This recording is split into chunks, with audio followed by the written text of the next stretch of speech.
ബ്രഹ്മാസ്ത്രമാണ് പ്രയോഗിച്ചിരിക്കുന്നത് സ്റ്റാലിൻ എന്ന് പറയേണ്ടി വരും. തമിഴ്നാട് സർക്കാർ, DMK സർക്കാർ ഒരു സുപ്രധാന തീരുമാനമെടുക്കാൻ പോകുന്നു. തമിഴ്നാട്ടിൽ നിയമസഭാ സമ്മേളനം നടന്നുകൊണ്ടിരിക്കുകയാണ്. നിയമസഭാ സമ്മേളനത്തിൻ്റെ അവസാനത്തിൽ സുപ്രധാനമായ ബില്ല് അവതരിപ്പിക്കുന്നു നിയമസഭയിൽ DMK സർക്കാർ. അത് മറ്റൊന്നുമല്ല, ഹിന്ദി നിരോധിച്ചുകൊണ്ടുള്ള, തമിഴ്നാട്ടിൽ ഹിന്ദി നിരോധിച്ചുകൊണ്ടുള്ള ബില്ലാണ്. വലിയ രാഷ്ട്രീയ കോളിളക്കം സൃഷ്ടിക്കാൻ സാധ്യതയുള്ള തീരുമാനം. തമിഴ്നാട്ടിൽ മാത്രമല്ല, ദേശീയ തലത്തിലും വലിയ ചർച്ചയാകാൻ സാധ്യതയുള്ള തീരുമാനമാണ് DMK സർക്കാർ ഇപ്പോൾ എടുത്തിരിക്കുന്നത്. തമിഴ്നാട്ടിൽ അങ്ങോളം ഇങ്ങോളമുള്ള ഹിന്ദി ഹോർഡിങ്ങുകൾ, ഹിന്ദിയിലുള്ള ബോർഡുകൾ ഒക്കെ നിരോധിക്കാനാണ് ഇപ്പോൾ DMK സർക്കാർ ബില്ല് കൊണ്ടുവരുന്നത് എന്നതാണ് പ്രധാനപ്പെട്ട വാർത്ത തമിഴ്നാട്ടിൽ നിന്നും വരുന്നത്. തമിഴ്നാട്ടിൽ അങ്ങോളം ഇങ്ങോളമുള്ള ഹിന്ദിയിൽ എഴുതിയിരിക്കുന്ന ഹോർഡിങ്ങുകൾ, ബോർഡുകൾ എന്നിവ നിരോധിക്കാനാണ് ഇപ്പോൾ തീരുമാനിച്ചിരിക്കുന്നത്. തമിഴ് ഭാഷ തമിഴ് നാട്ടിലെ ജനങ്ങളുടെ ഒരു വികാരമാണ്. എല്ലാവർക്കും അത് അറിയുന്ന കാര്യം തന്നെയാണ്. ഹിന്ദി വിരുദ്ധ പ്രക്ഷോഭം തമിഴ്നാട്ടിൽ ഇതിനു മുമ്പും ഉണ്ടായിട്ടുണ്ട്. 2023 അത്തരമൊരു പ്രക്ഷോഭം ചെറിയ തോതിൽ നടന്നിരുന്നു. നേരത്തെയും DMKയുടെ ആരംഭഘട്ടത്തിലും ഹിന്ദി വിരുദ്ധ പ്രക്ഷോഭം നടന്നിരുന്നു. തമിഴ്നാട്ടിൻ്റെ ഭാഷ തമിഴാണ്, അതിൽ അഭിമാനം കൊള്ളുന്നവരാണ് തമിഴ്നാട്ടിലെ ജനങ്ങൾ. എന്നാൽ തമിഴ് ഭാഷയെ ഇല്ലാതാക്കാൻ, കുറച്ച് കാണിക്കാൻ BJP സർക്കാർ ത്രിഭാഷാ വിദ്യാഭ്യാസ നയം കൊണ്ടുവന്നു എന്നാണ് DMKയുടെ ആരോപണം. സംസ്കൃതത്തിനും ഹിന്ദിക്കും പ്രാധാന്യം കൊടുക്കുന്നതാണ് പുതിയ വിദ്യാഭ്യാസ നയം. അത് തമിഴ് ഭാഷയുടെ പ്രാധാന്യം കുറച്ച് കാണിക്കുന്നു എന്ന് നേരത്തെ തന്നെ ചർച്ചയാകുകയും തമിഴ്നാട്ടിൽ വിവാദമാകുകയും ഒക്കെ ചെയ്തതാണ്. ഇപ്പോഴത്തെ ഉപമുഖ്യമന്ത്രി ഉദയനിധി സ്റ്റാലിൻ നേരത്തെ MLA ആയിരിക്കുമ്പോൾ പ്രസിദ്ധമായ ഒരു വാചകമുണ്ട്, ദേശീയ തലത്തിൽ ചർച്ചയായ വാചകം. ഹിന്ദി തിരിയാതെ പോടാ എന്ന അദ്ദേഹത്തിൻ്റെ വാക്കുകൾ തരംഗമായിരുന്നു തമിഴ്നാട്ടിൽ. ഹിന്ദി തിരിയാതെ പോടാ എന്ന വാക്ക്. അതുപോലെ ഹിന്ദിക്കെതിരെ വലിയ തോതിൽ പ്രതിഷേധം ഉയർത്തിക്കൊണ്ടുവരിക എന്നതാണ്. അതിൻ്റെ അടിസ്ഥാനം എന്ന് പറഞ്ഞാൽ കേന്ദ്ര വിദ്യാഭ്യാസ നയമാണ്. തമിഴ് ഭാഷയ്ക്ക്, പ്രാദേശിക ഭാഷയ്ക്ക് പ്രാധാന്യമില്ലാത്ത കേന്ദ്ര വിദ്യാഭ്യാസ നയം, ഹിന്ദിയും സംസ്കൃതവും വിവിധ തലത്തിൽ അടിച്ചേൽപ്പിക്കാനുള്ള ശ്രമം, അത് പ്രതിഷേധം തമിഴ്നാട്ടിൽ മാത്രമല്ല വിവിധ സംസ്ഥാനങ്ങളിൽ ഉയർന്നു വരികയും ചെയ്തിരുന്നു. പക്ഷേ ഇത്രയും കടുത്ത പ്രതിഷേധം തമിഴ്നാട് എടുക്കുന്നു, DMK സർക്കാർ എടുക്കുന്നു എന്നതാണ് ദേശീയമായി ചർച്ച ചെയ്യാൻ പോകുന്ന കാര്യം.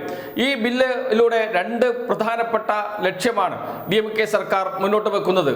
ഒന്ന്, BJP മെല്ലെ സ്വാധീനം ചെലുത്തുന്നുണ്ട്. വിവിധ കോണുകളിൽ തമിഴ്നാട്ടിൽ ചെറിയ സ്വാധീനം ചെലുത്തുന്നുണ്ട്. അത് വളർന്ന് വരുന്നുമുണ്ട്. BJPയെ തളയ്ക്കുക, BJPയുടെ സ്വാധീനം കുറയ്ക്കുക എന്നതാണ് പ്രധാനപ്പെട്ട ഒന്നാമത്തെ ലക്ഷ്യം.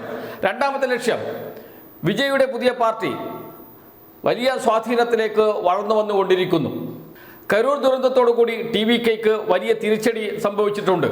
ഇപ്പോൾ പ്രധാന കേന്ദ്രങ്ങളിൽ മാത്രമാണ് പ്രവർത്തനം തന്നെ നിലച്ചുപോയ അവസ്ഥയിലാണ് TVK ഉള്ളത്. ഇനി TVK തിരിച്ചു വരരുത്, അതിനുവേണ്ടിയുള്ള ഒരു അവസാനത്തെ ആണി കൂടിയാണ് DMK അടിക്കുന്നത് എന്നാണ് രാഷ്ട്രീയ നിരീക്ഷകർ പറയുന്നത്. കാരണം TVKയ്ക്ക് നിലപാട് വ്യക്തമാക്കേണ്ടി വരും. TVK രൂപം കൊള്ളുന്ന ഘട്ടത്തിൽ തമിഴ്നാടിൻ്റെ രാഷ്ട്രീയം ഉയർത്തിപ്പിടിക്കുന്നുണ്ട് എങ്കിലും ദേശീയ രാഷ്ട്രീയത്തിൽ, ദേശീയ തലത്തിൽ ചർച്ചയാകുന്ന മുദ്രാവാക്യമാണ് TVK മുന്നോട്ട് വെച്ചിരുന്നത്. പക്ഷേ ഈ പ്രശ്നത്തിൽ ഹിന്ദി ഭാഷ ബില്ലിനെ സംബന്ധിച്ച് TVK നിലപാട് പറയേണ്ടി വരും. DMK സർക്കാരിനെ പിന്തുണക്കാൻ കഴിയുമോ? DMK സർക്കാരിനെ എതിർക്കാൻ കഴിയുമോ? എതിർത്താൽ അത് വലിയ ചർച്ചയായി മാറും. TVKയ്ക്ക് പിന്തുണ നൽകുന്ന യുവജനങ്ങൾ അടക്കമുള്ളവർ TVK കൈയൊഴിയും. പിന്തുണച്ചാൽ, DMK സർക്കാരിനെ പിന്തുണച്ചുകൊണ്ട് TVK മുന്നോട്ട് വന്നാൽ അടുത്ത നിയമസഭാ തെരഞ്ഞെടുപ്പിൽ TVK അപ്രസക്തമായി മാറും. കാരണം TVKയുടെ നിലപാടും DMKയുടെ നിലപാടും ഒന്നാകുമ്പോൾ സ്വാഭാവികമായും TVKക്ക് വലിയ മേൽക്കൈയുണ്ടാക്കാൻ കഴിയും. അതുതന്നെയാണ് ലക്ഷ്യമിടുന്നത് DMKയും. ഒരു വെടിക്ക് രണ്ട് പക്ഷി എന്ന് പറയുന്നത് അതുകൊണ്ട് തന്നെയാണ്. അതോടൊപ്പം തന്നെ AIADMKയുടെ നിലപാട് എന്തായിരിക്കും? അണ്ണാ DMKയുടെ നിലപാട്. അണ്ണാ DMK BJPയോടൊപ്പമായിരുന്നു നേരത്തെ. എന്നാൽ ഇടക്കാലത്ത് BJP മുന്നണി വിട്ട് ഒറ്റയ്ക്ക് നിൽക്കാൻ തീരുമാനിച്ചിരുന്നു അണ്ണാ DMK. എന്നാൽ ഇപ്പോൾ തെരഞ്ഞെടുപ്പ് അടുത്തിരിക്കുന്ന ഘട്ടത്തിൽ വീണ്ടും ഒന്നിച്ചു പോകാൻ തീരുമാനമെടുത്തിട്ടുണ്ട്. പക്ഷേ ഇവിടെ അണ്ണാ DMK എന്ത് നിലപാടെടുക്കും? ഹിന്ദിക്ക് എതിരായി കൊണ്ടുവരുന്ന ബില്ലിനെ പിന്തുണയ്ക്കാതിരിക്കാൻ അണ്ണാ DMK കഴിയില്ല. എന്ന് വെച്ചാൽ BJP-യോടൊപ്പം ചേരാൻ കഴിയില്ല എന്നർത്ഥം. അങ്ങനെ BJP DMK മുന്നണിയെയും രണ്ട് തട്ടിലേക്ക് കൊണ്ടുവരുവാൻ കഴിയും എന്നതാണ് ഈ ബില്ലിൻ്റെ മറ്റൊരു പ്രധാനപ്പെട്ട കാര്യം. അതുകൊണ്ട് ബ്രഹ്മാസ്ത്രമാണ് പ്രയോഗിച്ചിരിക്കുന്നത് സ്റ്റാലിൻ എന്ന് പറയേണ്ടി വരും. അതിനപ്പുറത്തേക്ക് എന്ത് നിലപാടെടുക്കും ഗവർണറും എന്നതും സുപ്രധാനമായ കാര്യം തന്നെയാണ്. ഗവർണർ ഈ ബില്ല് അംഗീകരിക്കാൻ സാധ്യതയില്ല, പിടിച്ചു വെക്കാനും കഴിയില്ല, മടക്കി അയക്കാനും കഴിയില്ല. മടക്കി അയച്ചാൽ വീണ്ടും പാസാക്കി അയച്ചു കഴിഞ്ഞാൽ ഒപ്പിടേണ്ടി വരും ഗവർണർക്ക്. അതുകൊണ്ട് ഗവർണർ ചെയ്യാൻ പോകുന്നത് കിട്ടിയ ഉടനെ രാഷ്ട്രപതിക്ക് അയക്കുക എന്നതായിരിക്കും. രാഷ്ട്രപതിക്ക് അയക്കുന്നതിനും ചില കാരണങ്ങൾ പറയേണ്ടി വരും. അത് കണ്ടെത്താൻ പാടുപെടും RL രവി എന്ന ഗവർണർ. DMK സർക്കാരിനെ എപ്പോഴും മുൾമുനയിൽ നിർത്തുന്ന ഗവർണർക്ക് അത് വേണ്ടിവരും. ഇതെല്ലാം കണക്കിലെടുക്കുമ്പോൾ DMK-യുടെ അവസാനത്തെ ആയുധം, DMK ഈ നിയമസഭാ സമ്മേളനത്തിന്റെ അവസാന ദിവസം അവതരിപ്പിക്കാൻ പോകുന്ന ബില്ല് ഒരർത്ഥത്തിൽ തമിഴ്നാടിനെ പിടിച്ചു കുലുക്കുക തന്നെ ചെയ്യും. എല്ലാ രാഷ്ട്രീയ പാർട്ടികളും അവരുടെ നിലപാട് പറയേണ്ടി വരും. ഹിന്ദിക്ക് എതിരെയുള്ള വികാരം തമിഴ്നാട്ടിന്റെ അടിസ്ഥാന സ്വഭാവമാണ്. അത് ഒന്ന് ഊതിക്കത്തുകയാണ് DMK ചെയ്യുന്നത്. അപ്പോൾ സ്വാഭാവികമായും മറ്റ് രാഷ്ട്രീയ പാർട്ടികൾക്ക് അതിന് എതിരായ നിലപാട് സ്വീകരിക്കാൻ കഴിയില്ല. എല്ലാവർക്കും DMK-യോടൊപ്പം നിൽക്കേണ്ടി വരും. BJP മാത്രം പരസ്യമായി രംഗത്ത് വരാൻ സാധ്യതയുണ്ട്. ഇപ്പോൾ തന്നെ BJP രംഗത്ത് വരികയും ചെയ്തിട്ടുണ്ട്. എന്നാൽ BJP-ക്കും വലിയ തിരിച്ചടിയായി മാറും. ഹിന്ദി ഭാഷ വിരുദ്ധ വികാരമുള്ളവർ തന്നെയാണ് BJP-യിലും ഉള്ളത് എന്ന് എല്ലാവർക്കും അറിയാം. തമിഴ്നാടിന്റെ ഒരു പൊതു സ്വഭാവമാണ് തമിഴ് ഭാഷ അവരുടെ ജീവനേക്കാളും പ്രിയമാണ് തമിഴ് ജനതയ്ക്ക് എന്നത്. അതുകൊണ്ട് തന്നെ BJP-യെയും പ്രതിരോധത്തിലാക്കുന്നതാണ് DMK-യുടെ തീരുമാനം എന്നത് മറ്റൊരു കാര്യമുണ്ട്. രാഷ്ട്രീയമായി മറ്റൊരു സുപ്രധാന പ്രശ്നമുണ്ട്. എന്ത് അടിച്ചേൽപ്പിക്കാൻ ശ്രമിച്ചാലും അതിനെതിരെയുള്ള പ്രതിഷേധം ഉയർന്നു വരിക തന്നെ ചെയ്യും.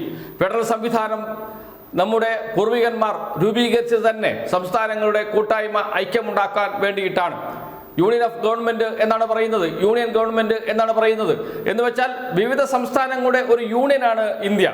അതിനെ ഏകശിലാ രൂപത്തിലേക്ക് കൊണ്ടുവരുവാനാണ് BJP-യും RSS-ഉം ശ്രമിച്ചുകൊണ്ടിരിക്കുന്നത്. ഒരു ഭാഷ, ഒരു നിയമം എന്നിങ്ങനെ ഇന്ത്യ ഒരു ഒറ്റ അച്ചുതണ്ടിൽ വാർത്തെടുത്ത രാജ്യമാക്കി മാറ്റാനാണ് ശ്രമിച്ചുകൊണ്ടിരിക്കുന്നത്.